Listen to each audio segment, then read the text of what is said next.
শীতের সকালে যারা মজার মজার পিঠা খেতে পছন্দ করেন তাদের জন্য আমি আজকে তৈরি করে দেখাবো পারফেক্ট দুধ পুলি পিঠা। অনেকেই দুধ পুলি পিঠা তৈরি করতে গেলে দেখা যায় পিঠাটা ঠান্ডা হওয়ার পরে শক্ত হয়ে গেছে, পিঠা দুধে দেওয়ার পরে পিঠা ভেঙে গেছে, আরও নানান ধরনের সমস্যা। সব সমস্যার সমাধান সহ আজকের রেসিপিটি আপনাদের মাঝে উপস্থাপন করেছি। আসসালামু আলাইকুম everyone, welcome back to my channel. দুধ পুলি পিঠা বাঙালির একটি আবেগের জায়গা। শীতের সকালে এক বাটি দুধ পুলি পিঠা না হলে শীতের সকালটাই যেন ভালো লাগে না। সো আপনাদের জন্য পারফেক্ট পিঠার রেসিপিটি শেয়ার করা, চলুন তাহলে রেসিপি দেখে আসি।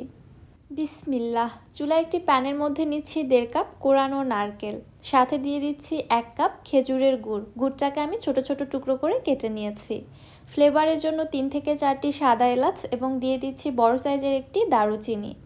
এলাচ এবং দারুচিনির ফ্লেভার যদি আপনাদের পছন্দ না হয় তাহলে এটা বাদ দিতে পারেন। এবারে নেড়ে চেড়ে আমি নারকেলের পুরটা তৈরি করে নিচ্ছি। এখানে এক্সট্রা করে কোনো পানি অ্যাড করার প্রয়োজন নেই। গুড়টা মেল্ট হয়ে কিন্তু পানি ছাড়বে, এই পানিতেই নারকেলটা সেদ্ধ হবে। কিছুক্ষণ জাল করে নিতে নিতেই দেখতে পারবেন গুড়টা মেল্ট হয়ে পানি ছেড়েছে। এই পানিটা টেনে আসা পর্যন্তই অনবরত জাল করে পুরটা তৈরি করে নিতে হবে। পুরটা প্রায় তৈরি হয়ে গেছে। গুড় থেকে যে পানিটা বা শিরাটা বের হয়েছিল সেটা সম্পূর্ণ টেনে গেছে এবং পুরটা কিন্তু অনেকটা আঠালো বা কিছুটা ঝরঝরে হয়ে এসেছে। এই পর্যায়ে পুরটা আমি চুলা থেকে নামিয়ে এক সাইডে রেখে দিচ্ছি ঠান্ডা হওয়ার জন্য। চুলায় আরেকটি প্যানের মধ্যে নিয়ে নিচ্ছি প্রায় 1.5 টেবিল চামচ ঘি। ঘি দিয়েই আমি মেইনলি পিঠার ডোটা তৈরি করব। এতে করে পিঠার মধ্যে খুবই সুন্দর একটা ফ্লেভার আসে এবং পরবর্তীতে পিঠাগুলো আর ভেঙেও যায় না। ঘিটা মেল্ট হয়ে আসলে এর মধ্যে দিয়ে দিচ্ছি 2 কাপ শুকনো চালের গুঁড়া। শুকনো চালের গুঁড়ার পরিবর্তে আপনারা ভেজা চালের গুঁড়াটাও ব্যবহার করতে পারবেন। এবারে চুলার হিট মিডিয়াম টু লোয়ের মাঝামাঝি রেখে অনবরত নেড়ে চেড়ে চালের গুঁড়াটাকে ভেজে নিচ্ছি কিছুক্ষণ সময় নিয়ে, যাতে সুন্দর একটা ফ্লেভার আসে এবং চালের গুঁড়াটাও কিছুটা ভাজা ভাজা হয়ে আসে। এই পর্যায়ে খুবই সুন্দর একটা ফ্লেভার ছড়িয়েছে এবং চালের গুঁড়ার কালারটা কিছুটা চেঞ্জ হয়ে এসেছে।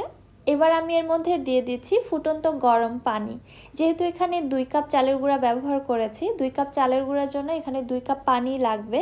আর যদি ভেজা চালের গুঁড়া হয় সেক্ষেত্রে সামান্য একটু কম লাগতে পারে। তারপরেও ভেজা চালের গুঁড়া হলেও ভেজে নিতে নিতে কিন্তু পানিটা টেনেই যাবে, সেই ক্ষেত্রে 2 কাপ পানি লাগতে পারে। 2 কাপ পানি আমি একবারে না দিয়ে 2 ধাপে অ্যাড করে দিলাম। এবারে আমি ডোটা তৈরি করে নিচ্ছি। এইভাবে পিঠার ডো তৈরি করলে ডোটা খুবই সফট এবং স্মুথ হয়। পিঠার ডোয়ের মধ্যে কোনো দলা অংশ থাকে না, খুবই সহজে একটা স্মুথ ডো তৈরি করে নেওয়া যায়। চুলা হিটটাকে লোতে রেখে ঢাকনা দিয়ে ঢেকে 2-3 মিনিটের মতো রেখে দিচ্ছি। এতে করে কাঁচা চালের গুঁড়োগুলো ফুটে যাবে। 2-3 মিনিট পর ঢাকনাটা উঠিয়ে আমি নেড়ে চেড়ে নিচ্ছি। দেখতে পাচ্ছেন চালের গুঁড়াগুলো কিন্তু খুব সুন্দরভাবে ফুটে গেছে, তবে এটা অনেকটাই ঝরঝরে আছে। সো চুলা থেকে নামিয়ে অন্য একটি মিক্সিং বোলের মধ্যে ট্রান্সফার করে গরম থাকা অবস্থাতে এগুলোকে আমি খুব ভালোভাবে মুথে নিচ্ছি। একেবারে ঠান্ডা করে ফেলানো যাবে না, তাহলে কিন্তু ডোটাকে মুথে সফট করা যাবে না। জাস্ট অতিরিক্ত গরম ভাবটা বের হয়ে যাওয়ার পরে যেন হাতে টাচ করা যায়, এই মুহূর্তে খুব ভালোভাবে মুথে নিতে হবে। আমি ঠিক এরকম একটা সফট ডো তৈরি করে নিয়েছি, দেখতে পাচ্ছেন। এবার এখান থেকে ছোট ছোট লেচি কেটে নিয়ে আমি পিঠাগুলো তৈরি করে নিচ্ছি। প্রথমে ডোটাকে গোল একটা বলের শেপ দিয়ে নিব, এরপরে হাত দিয়ে এইভাবে ঘুরিয়ে চেপে চেপে একটা ছোট বাটির মতো শেপ দিয়ে নিচ্ছি, ঠিক এরকমটা হবে। এরপর এর মধ্যে দিয়ে দিচ্ছি পরিমাণ মতো নারকেলের পুর। চেষ্টা করবেন নারকেলের পুরটা পরিমাপ মতো দেওয়ার জন্য, অতিরিক্ত দিলে কিন্তু মুখটা বন্ধ করা যাবে না। আর যদি ভেতরে নারকেলের পুরটা কম হয় সেক্ষেত্রে কিন্তু পিঠা ভেঙে যাওয়ার চান্স থাকে। পিঠার মুখটাকে বন্ধ করে দিয়ে খুব ভালোভাবে চেপে দিতে হবে, এখানে যেন কোনো ফাঁকা অংশ না থাকে। মুখটাকে যত ভালো করে সিল করে দিতে পারবেন আপনার পিঠাগুলো তত পারফেক্ট হবে, দুধে দেওয়ার পরে আর ভেঙে যাবে না। পিঠার মুখটা যদি ভালোভাবে বন্ধ করা না হয় সেই ক্ষেত্রে কিন্তু পিঠাগুলো দুধে দেওয়ার পরে মুখটা ফেটে ফেটে যায়। একইভাবে আমি আরও একটি পিঠা আপনাদের তৈরি করে দেখাচ্ছি। আচ্ছা, পুলি পিঠার যে আরও একটি ডিজাইন রয়েছে, আপনারা চাইলে ওই ডিজাইনেও পিঠাগুলো তৈরি করতে পারেন। তবে গত বছরে আমি ওই ডিজাইনের পুলি পিঠা তৈরি করে আমার ইউটিউব চ্যানেল এবং ফেসবুক পেজে অলরেডি আপলোড করে দিয়ে রেখেছি। ভিডিও লিঙ্কটি আমি ডিসক্রিপশন বক্সে দিয়ে রাখবো, আপনারা চাইলে দেখে নিতে পারেন। তবে যারা পিঠাতে ডিজাইনটা দিতে পারেন না তারা এইভাবে তৈরি করে নিতে পারেন, এটা তৈরি করা খুবই সহজ। একইভাবে আমি সবগুলো পিঠা তৈরি করে নিয়েছি, দেখতে পাচ্ছেন। এবার পিঠাগুলোকে ভেজানোর জন্য আমি দুধের মালাইটা তৈরি করে নিচ্ছি। চুলায় একটি হাঁড়িতে নিচ্ছি 1.5 লিটার লিকুইড দুধ। ফ্লেভারের জন্য দিয়ে দিচ্ছি 4 থেকে 5টি সাদা এলাচ এবং একটি বড় সাইজের দারুচিনি। আর পিঠার মধ্যে যদি আপনার এগুলোর ফ্লেভার পছন্দ না করেন তাহলে বাদ দিতে পারেন। এবারে নেড়েচেড়ে দুধটা জাল করে নিচ্ছি। দুধটা যখন কিছুটা হালকা কুসুম গরম পর্যায়ে চলে আসছে তখন এর মধ্যে দিয়ে দিচ্ছি হাফ কাপ গুঁড়া দুধ। ঠান্ডা দুধে গুঁড়া দুধ অ্যাড করলে দুধটা দলা বেঁধে যায়, এজন্য কিছুটা গরম হওয়ার পরে অ্যাড করে দিতে হবে। আমি দুধটা জাল করে ঘন করব না, এজন্যই গুঁড়া দুধটা অ্যাড করে দিয়েছি। আর আপনারা যদি গুঁড়া দুধ অ্যাড না করতে চান তাহলে দুধের পরিমাণটা বাড়িয়ে নেবেন, মানে 2 লিটার দুধকে জ্বালিয়ে প্রায় 1.5 লিটার করে নেবেন, তাহলেই হয়ে যাবে। ভালোভাবে মিশিয়ে নিয়েছি, দুধটা ফুটে উঠেছে। এবার এর মধ্যে দিয়ে দিচ্ছি মিষ্টির জন্য 1 কাপ খেজুরের দানাদার গুড়। আর আমার কাছে মনে হয় শীতের পিঠা খাওয়ার জন্য খেজুরের গুড়টাই বেস্ট। চেষ্টা করবেন খাঁটি এবং ভালো মানের খেজুর দিয়ে শীতের পিঠা তৈরি করতে, এতে করে আপনার দুধও ফেটে যাবে না এবং পিঠার টেস্ট কয়েক গুণ বেড়ে যাবে। ভালোভাবে মিশিয়ে নিয়েছি, দেখতে পাচ্ছেন দুধের মধ্যে খুবই সুন্দর একটা কালার চলে এসেছে। এই কালারটা দেখলেই কিন্তু পিঠা খেতে ইচ্ছে করে। এবারে দিয়ে দিচ্ছি 1/4 টিস্পুনের মতো লবণ। মিষ্টি খাবারে যারা লবণটা পছন্দ করে না তারা চাইলে বাদ দিতে পারেন। ভালোভাবে আরও একবার নেড়েচেড়ে মিশিয়ে নিলাম। পিঠা ভেজানোর জন্য এবার আমার দুধের মালাইটা একদম রেডি। এবারে আগে থেকে তৈরি করে রাখা পিঠাগুলো একে একে দুধের মধ্যে ছেড়ে দিচ্ছি।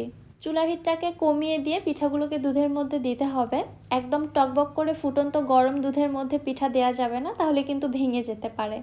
এই স্টেপটা ফলো করবেন।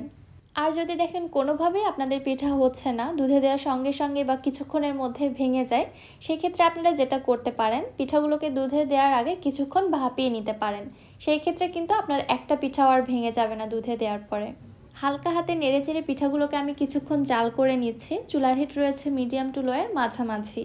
চুলার হিট একদম বাড়িয়ে দেইনি এবং দুধটাকে কিন্তু টকবক করে ফুটাইনি, আপনারা দেখেই বুঝতে পারছেন। সো চুলার হিটটাকে কম রেখেই কিন্তু এগুলোকে জাল করে নিতে হবে।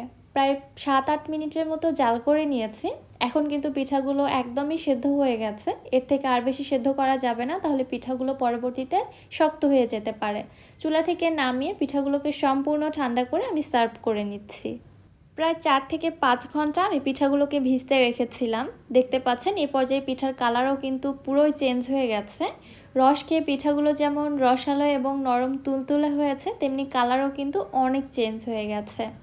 গ্রামের দিকে মূলত দুধ পুলি পিঠাটা রাত্রে তৈরি করে সারা রাত রসে ভিজতে রাখতে হয় এবং পরের দিনে সকালে ঠান্ডা ঠান্ডা সার্ভ করা হয়। এটা খেতে খুব বেশি মজা লাগে। তবে অনেকেই আছেন আবার গরম পিঠা খেতে পছন্দ করেন, তারা চাইলে গরমটাও খেতে পারেন। আশা করছি রেসিপিটি আপনাদের ভালো লেগেছে। ভিডিও কেমন লেগেছে অবশ্যই আমাকে কমেন্ট করে জানাতে ভুলবেন না। ভিডিও ভালো লাগলে যারা আমার ইউটিউব চ্যানেল থেকে ভিডিওটি দেখছেন চ্যানেলটি সাবস্ক্রাইব করে দিবেন এবং যারা ফেসবুক পেজ থেকে দেখছেন পেজটিতে ফলো দিয়ে দিবেন। আজকের মতো তাহলে বিদায় নিচ্ছি।